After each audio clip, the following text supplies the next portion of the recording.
사무엘하 6장 1절에서 15절 말씀.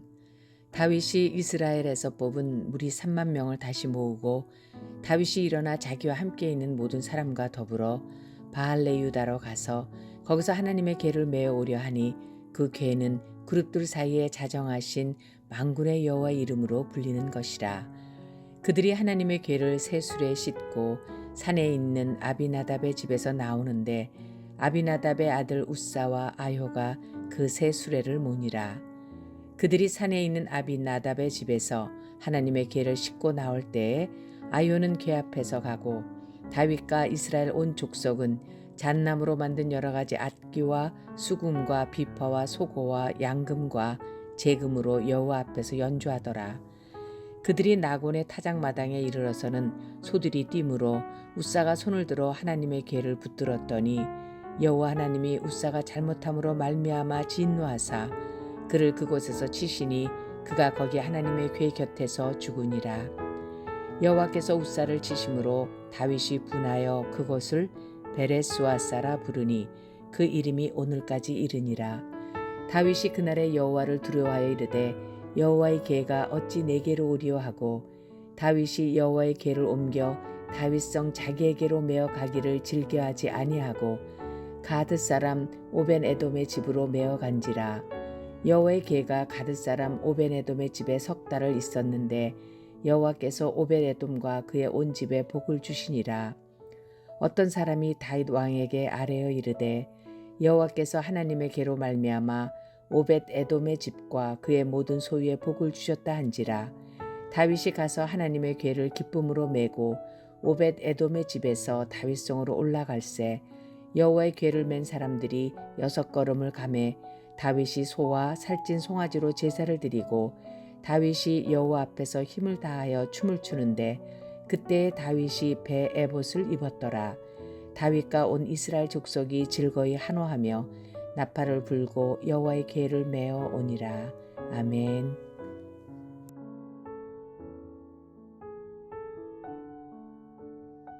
함께 기도하겠습니다. 하나님, 우리에게 무한한 은혜를 주시고 또 그 은혜로 살아갈 수 있도록 허락하신 은혜 감사합니다. 하나님, 때로는 그 은혜 속에서 은혜를 누리지 못하고 살 때가 있지만 하나님, 오늘 주시는 그 은혜 따라 충만하고도 온전한 은혜 가운데 거하게 하여 주시옵고 또 그 은혜 속에서 주의 뜻을, 주의 섭리를 발견하며 살아갈 수 있도록 우리와 동행하여 주옵소서. 이 모든 말씀 예수님 이름으로 기도하였습니다. 아멘. 할렐루야. 우리를 사랑하시고 우리의 예배를 가장 기쁘게 받아주시는 우리 하나님의 이름을 높이 찬양합니다. 오늘 우리가 함께 나눌 말씀의 제목은 은혜 주실 때 조심해야 할 것, 은혜 주실 때 조심해야 할 것이라고 하는 말씀의 제목입니다. 아마도 우리 믿음의 동역자들께서도 들어보셨겠지만 어떤 분이 복권에 당첨이 되어서 천문학적인 금액을 상금으로 수령했는데 얼마 가지 못해서 그 돈들을 다 탕진하고 빈털터리가 되어서 병원에 가거나 홈리스가 되고 그리고 가족들끼리 그 돈 때문에 불미스러운 일들, 그래서 슬픈 일들이 생겼다와 같은 뉴스를 들어보셨을 것입니다. 그런 분들의 뉴스를 들어볼 때면 그런 분들에게 복권 당첨이 과연 축복일까? 라는 생각을 해보지 않을 수 없게 됩니다. 그런데 그런 일들은 영적으로도 동일한 것 같습니다. 우리가 앞서 나눈 사울은 정말 보잘것없는 사람이었죠. 그런데 하나님께서 그를 이스라엘의 왕으로 세워주시는 복권보다 더 큰 은혜를 받고 누렸습니다. 그런데 정말 안타까운 것은 사울은 그 은혜를 지키지 못했고 오히려 그 은혜를 내 마음대로 자기 마음대로 사용하다가 결국은 죄를 짓고 하나님께 버림을 받게 되었습니다.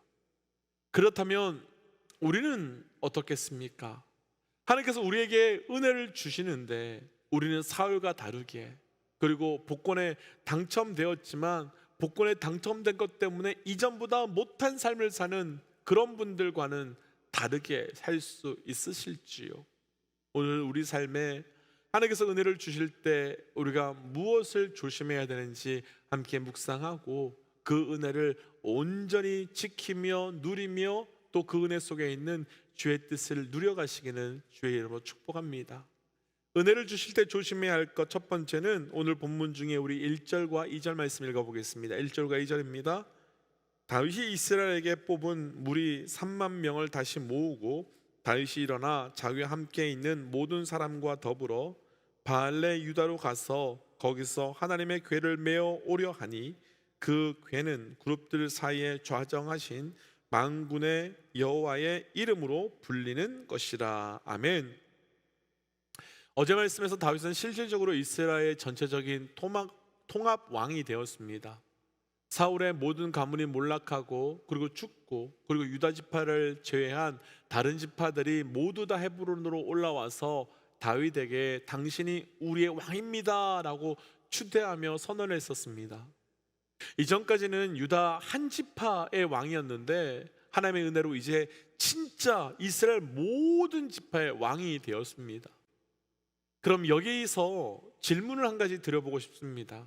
우리가 만약 다윗과 같은 상황이었다면, 그러니까 우리가 직장에서 갑자기 승진이 안 되다가 그래서 직장을 옮길까 말까 고민하고 있는데 하나님의 놀라운 은혜로 갑자기 생각지도 못한 아주 높은 자리로 올라가게 된다면, 꼭 정말 오랜 시간 정말 조그만 집에 살고 있었는데 하나님께서 은혜를 주셔서 갑자기 큰 집으로 이사하게 된다면, 우리 아이가 대학에 진학했는데 내내 지원한 대학에 되지 않다가 마지막에 모든 발표가 끝나고 나서 포기하고 있었는데 우리 자녀가 정말 가고 싶었던 그 학교에서 우리가 실수했다면서 당신의 자녀가 우리 학교 장학생으로 모시고 싶다면서 그 하나님의 은혜가 아니고선 일어날 수 없는 그런 일들이 우리에게 일어났다면, 우리 믿음의 동역자들께서는 가장 먼저 어떤 일, 가장 먼저 어떤 반응, 가장 먼저 무엇을 하시겠는지요? 오늘 말씀에서 다윗은 자신이 왕이 되자마자 가장 먼저 한 것이 지난 20년 동안 기럇 여암이라고 했었던 그곳에 있었던 하나님의 법궤를 예루살렘 성전으로 옮기는 일을 선택하였습니다. 사실 다윗이 결정한 이 선택은 참 귀하고 귀한 선택입니다. 이유가 있습니다. 사무엘상 6장과 7장에서 이스라엘 백성이 블레셋과 전쟁하는 사건이 있었습니다. 그때 이스라엘 백성은 계속 패배했고 결국 하나님의 법궤를 들고 전쟁에 나아가면 이길 것이라 확신하고 법궤를 들고 전쟁에 나아갔습니다. 그런데 그 결과는 참혹했습니다. 법궤를 빼앗겼고 함께 전쟁에 나갔던 대제사장의 아들들인 홈니와 비나스가 죽었고 그 소식을 들었던 대제사장 엘리는 뒤로 넘어져서 목이 부러져서 죽게 되었습니다. 그런데 그때 블레셋에 빼앗긴 법궤가 블레셋에 가는 곳마다 독종이 생기게 되는데, 그래서 그때 결국 블레셋이 선택한 것이 젖되지 않은 암소의 수레를 메어서 법궤를 이스라엘까지 옮기게 했습니다.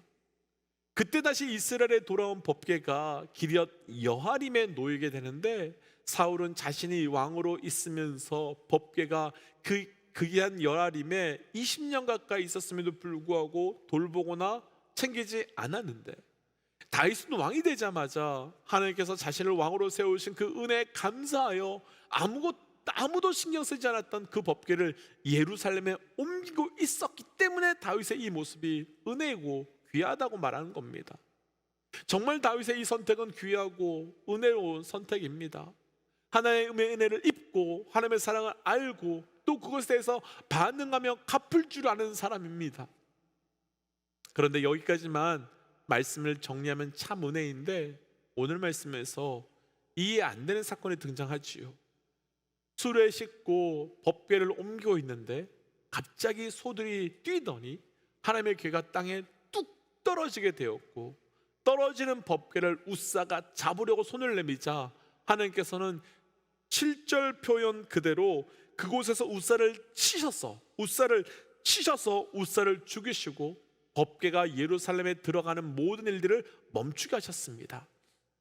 한마디로 은혜가 아주 가득한 그 시간, 그곳에 찬물이 확 끼얹어지는 것 같은 상황이 생겼지요. 그럼 왜 하나님께서는 은혜가 가득한 이때, 은혜를 부어주시는 그때에 그리고 20년 동안 사울이 거들떠 보지도 않았던 그 법궤를 다윗이 너무 그 은혜에 감사해서 옮기려고 하는 그때에 다윗을 칭찬하시지는 못할 망정 왜 이 모든 것을 멈추게 하시고 웃사를 죽게 하신 걸까요? 먼저 첫 번째는 결론부터 나누고 말씀을 좀 묵상하고 싶은데, 우리가 하나님께서 우리에게 은혜 주실 때 조심해야 될 첫 번째는 하나님의 은혜로 하나님이 아닌 우리가 드러나지 않게 하셔야 합니다. 은혜 때에 하나님 외에는 그 어떤 것도 드러나거나 어떤 것도 주인이 되어서는 안 됩니다. 무슨 뜻인지 좀 풀어보겠습니다. 어제 말씀에서 다윗은 블레셋과의 전투에서 하나님께 하나하나 묻는 장면이 나왔었습니다. 그런데 어쩌면 다윗의 삶에서 가장 하나님의 은혜가 충만한 이때 다윗은 하나님께 묻지 않습니다. 그리고는 자기 마음대로 군사를 3만 명이나 준비하고, 그리고 5절 말씀을 보면 온 족속에 화려한 악기로 연주하게 합니다. 왜 이렇게 했을까요? 다윗이 왜 이렇게 했을까요? 하나님을 높이고 싶어서 그런 것 같지만 그렇지 않습니다. 다윗이 자신의 힘을 과시하고 자신의 능력을 보여줌으로 나를 드러내고 내가 이런 왕이라는 것을 보여주고 싶었기 때문입니다. 이렇게 말씀드리는 이유가 있습니다. 오늘 말씀은 오늘 말씀은 그런 다윗의 마음이 너무너무 잘 드러나고 있는 부분이 있는데, 오늘 말씀에서 땅에 떨어지려고 하자 웃사가 하나님의 그 궤를 잡으려고 손을 내밀었다가 죽는 장면이 나타납니다. 그리고 다윗은, 그리고 말씀은 그것을 베레스 웃사라고 짓습니다. 왜 그 많고 많은 사람들 중에 웃사라고 하는 사람이 하필이면 그 궤를 만졌을까요? 왜 또 하필이면 그것을 베레스 웃사라고 지을까요? 여기서 베레스라는 말은 깨어지다, 무너뜨리다 라는 말입니다. 하나님의 손이 웃사를 쳤으니 그렇게 표현하는 건 당연하지요. 그런데 웃사의 뜻이 있는데 웃사는 힘, 능력이란 뜻입니다. 그럼 베레스 웃사를 원어의 뜻에 가깝게 해석해 본다면 하나님께서 힘을 치셨다, 하나님께서 능력을 깨뜨리셨다라고 하는 말이 되는 겁니다. 그럼 누구의 힘, 누구의 능력을 하나님께서 깨뜨리셨을까요? 하나님의 은혜로 이루어지고 있는 이 모든 사건 속에 다윗이 마치 자신의 능력으로, 마치 자신의 힘으로 된 것처럼 하고 있는 그것을 하나님께서는 깨뜨리시고 멈추게 하신 겁니다. 사실 이런 유혹은 그 어느 누구보다도 저와 같은 목사들에게 굉장히 심합니다. 교회 부흥이 있다면 그것은 전적으로 하나님의 사건입니다. 그런데 은근슬쩍 그 부흥을 목사인 제가 한 것처럼, 무엇을 한 것처럼, 목사가 무엇을 해서 된 것처럼, 목사가 무엇을 했으니 어떤 것을 기대하고 있다면 오늘 말씀에 다윗과 같은 죄를 바로 짓고 있는 겁니다. 또 하나님 은혜 주셔서 자녀가 잘 되고 직장과 비즈니스가 잘 되고 건강이 회복되고 정말 어려운 문제가 해결되었는데 마치 내가 무엇인가 특별하게 해서 된 것처럼 행동한다면 우리는 다윗과 같은 실수를 하고 있는 겁니다. 사랑하는 믿음의 교육자 여러분, 하나님 주시는 어떤 은혜에도 우리가 드러나지 않게 주의하셔야 합니다. 그래서 그 어떤 은혜에도 내가 보이고 내가 주목받지 않도록 깨어서 반응하시는 영적 민감함이 있으시기를 주의 이름으로 도전합니다. 두 번째, 은혜 주실 때 조심해야 될 것, 오늘 본문의 3절 말씀입니다. 3절 함께 좀 읽어볼까요? 그들이 하나님의 궤를 새 수레에 싣고 산에 있는 아비나답의 집으로 나오는데 아비나답의 아들 웃사가 아요가 그 새 수레를 모니라. 아멘. 법궤를 예루살렘으로 옮기는 장면입니다. 아마도 이 부분에 대한 말씀은 너무 많이 들어보셔서 무엇이 문제인지 충분히 알고 계시리라 생각됩니다. 민수기 4장 말씀을 보면 하나님께서는 반드시 법궤는 이 어깨에 메고, 레위 사람들이 어깨에 메고 옮기라고 하셨습니다. 그런데 오늘 말씀에서 다윗은 하나님의 말씀대로 이 어깨에 메고 법궤를 옮기는 것이 아니라 수레에 싣고 옮기게 됩니다. 분명 하나님께서는 어깨에 메고 옮기라 하셨는데 다윗은 왜 수레에 싣고 옮겼을까요? 지금 너무 잘 되고 있기 때문입니다. 지금 다윗은 이제 모든 적들이 사라졌고 지난 7년 6개월 동안 11번 지파에게는 왕으로 인정되지 못했는데 그 모든 것이 한순간에 다 해결되었습니다. 그러니 얼마나 은혜가 넘치고 그러니 얼마나 좋은 상황입니까? 그러니 다 좋으니까 다 잘 되고 있으니까 말씀을 조금은 어겨도 말씀을 조금만 가벼이 여겨도 될 것처럼 생각된 것입니다. 그런데 그렇지 않습니다. 절대 그렇지 않습니다. 차가 천천히 움직일 때는 잠깐 한눈을 팔아도 되지만 차가 빠르게 달릴 때는 절대로 한눈 팔면 안 됩니다. 그처럼 우리에게 은혜가 있으면 있을수록 절대 하나님의 말씀 앞에 타협하거나 조금은 괜찮겠지라고 하는 마음에 하나님의 말씀에 벗어나서는 안 됩니다. 오히려 은혜 주실 때 더 말씀대로 살아야 하고 오히려 은혜 주실 때 더 말씀에 민감하게 반응하여야 합니다. 오늘 말씀에 나누고 싶은 두 번째 은혜 주실 때 조심해야 할 것은 바로 그 은혜의 때 말씀의 타협, 은혜의 때 말씀의 왜곡을 우리는 조심하셔야 합니다. 아무리 작은 것이라도 조심해야 됩니다. 그래서 도전하기는 우리에게 은혜 주실 때 더 말씀으로 깊이 있게 나아가시는 영적 은혜가 있으시기를 주의 이름으로 도전합니다. 은혜의 때 말씀대로 사는 것이 얼마나 중요한지 오늘 말씀에는 보여주고 있는데 11절 말씀을 보시면 다윗이 이 사건으로 인해서 오벤 에돔의 집에 그 법궤를 잠시 보관하는데 그 집에 하나님께서는 오벤 에돔의 집에 복을 주셨다라고 표현합니다. 오늘 말씀의 제목으로 하면 은혜를 가득히 오벤 에돔의 집에 부어준 거지요.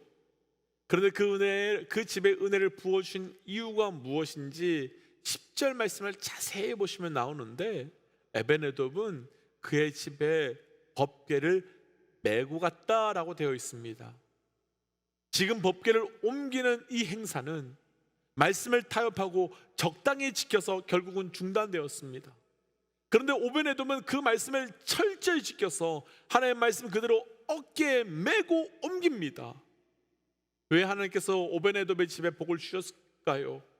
모든 것이 은혜로 풍성한 그때, 그래서 살짝 말씀을 지키지 않아도 될 것 같은 그때에 말씀대로 살아간 유일한 사람이기 때문이었습니다. 사랑하는 믿음의 동역자 여러분, 그래서 우리가 바로 또 다른 오벤에돔이 되어서 쉽게 말씀을 포기하고 타협하는 이 시대에 끝까지 말씀에 반응하는 한 사람, 완전하게 말씀에 반응할 수 있는 한 사람 되시기를 주의 이름으로 도전합니다. 그래서 이 시간 이렇게 기도하고 싶습니다. 하나님께서 우리에게 은혜를 주실 때 은혜를 온전히 지키며 누리는 자 되게 하여 주옵소서. 그러기 위해서 우리 자신이 드러나거나 말씀을 쉽게 타협하며 적당히 살아가는 자가 아니라 오히려 그 은혜 때 철저히 주만을 높이며 하나님만이 드러나게 말씀대로 살게 하여 주옵소서라고 함께 시간 기도하며 나가겠습니다. 함께 기도하지요. 기도하겠습니다. 하나님, 오늘 주셨던 말씀을 붙들고 기도하며 나아갑니다. 하나님, 주께서 은혜를 주셨을 그때에 우리가 드러나지 않기로 합니다. 내가 나타나지 않기로 합니다. 철저히 주만 드러나며 주께서만 역사하신 은혜가 우리 가운데 있게 하시고 그 은혜 속에 거할 수 있도록 우리와 함께하여 주옵소서. 하나님께서 오늘 그 주께서 주신 은혜를 통하여 우리가 드러나는 것이 아니라 살아계신 나의 주가 드러나게 하여 주옵소서. 하나님, 오늘 주신 말씀을 붙들고 기도하며 나아갑니다. 주께서 우리에게 은혜를 주실 때 더 영적으로 민감하여 온전히 반응하는 자 되길 원합니다. 하나님, 이 시간 우리에게 은혜를 주실 때 민감하게 더 깨어서 말씀 앞에, 은혜 앞에 온전히 반응하게 하여 주시옵고, 하나님께서 우리에게 주셨던 그 은혜를 통하여 하나님 놀라운 일하심의 사건이 증거될 수 있도록 동행하여 주옵소서. 이 모든 말씀 예수님 이름으로 기도하였습니다. 아멘. 사랑하는 믿음의 여러분, 오늘 하루가 주께서 우리에게 주신 그 은혜가 더 확장되고 더 그 은혜가 더 굳건해질 수 있으시기를 주의 이름으로 축복합니다. 함께 선포하고 또 삶의 자리로 또 기도의 자리로 돌아가지요. 함께 선포하겠습니다. 하나님은 살아계십니다. 아멘. 승리하십시오. 함께 기도하지요. 기도하겠습니다.